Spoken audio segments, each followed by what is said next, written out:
I'm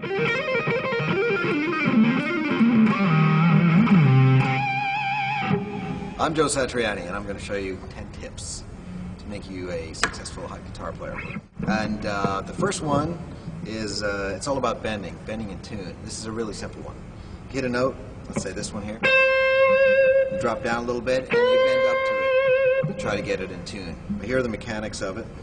When you play that first note, make sure you're not pushing it down too hard, and make sure that you're not pushing it side to side or anything like that. Drop down, grab the neck, make sure the neck is sort of filling up this space right here, and your fulcrum point for rotating your forearm is going to be right there. And you put your 3 fingers down on that string, 2 frets below the note you hit at the beginning, and bend up. Try to get right there without any vibrato, and then maybe you can try adding different kinds of vibrato to your taste. Try it with other strings, like that. Practice it down here all the way up,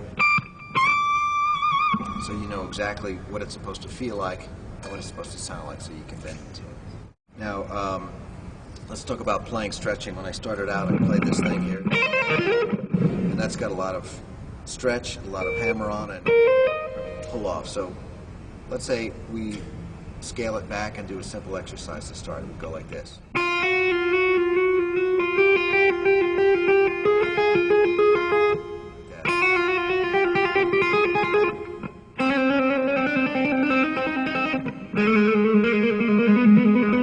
A variation on that would be to stretch your first 2 fingers, your third,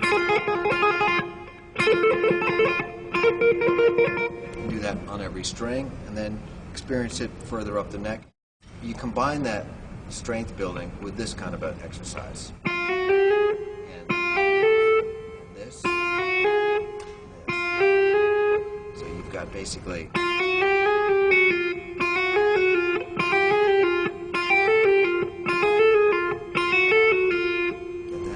variations there. One other thing I used to have my students do was the same kind of hammer-on exercise where you didn't have to worry about what key you're in. It went like this.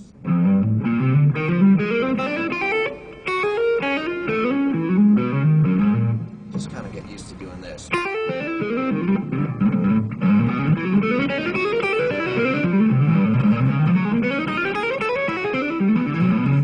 Just to build up your strength.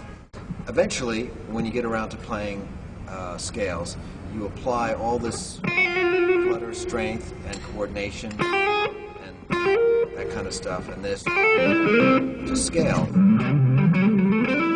This is a great exercise for warming up. I'm not really warmed up right now, so you'll get to see somebody warming up right now.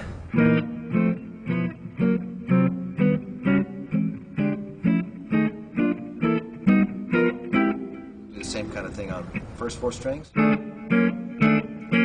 Last 4. Combine them. First couple of strings. Sort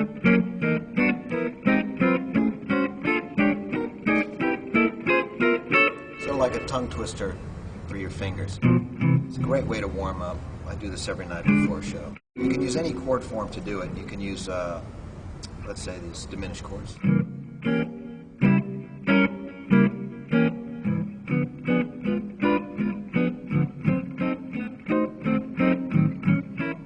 So on and so forth. Again, the idea is to stay loose, work away any kind of tension, don't play if it hurts, and move with as much economy as you possibly can. That's the idea. Here's one that I used to like to do.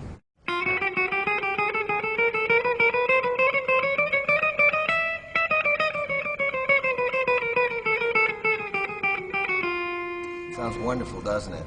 I learned this from a guitar player named Billy Bauer, famous jazz player.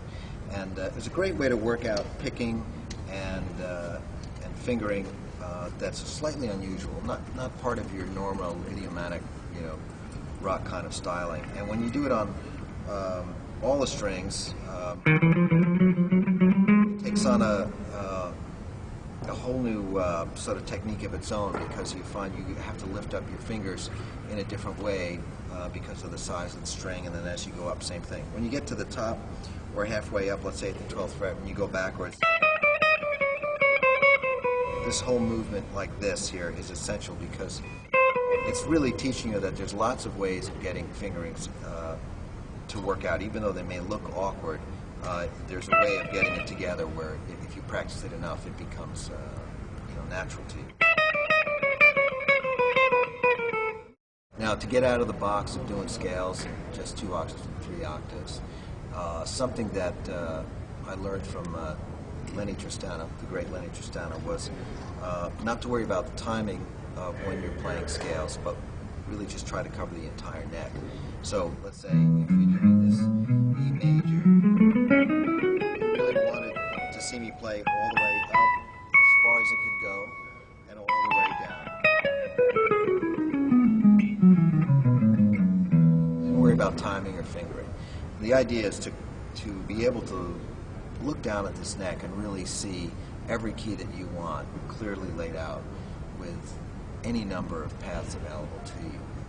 Another way of doing that would be maybe, let's say if you're practicing an E, is to let that low E ring. Keep hitting it as your pedal point. And try to improvise around the E major scale.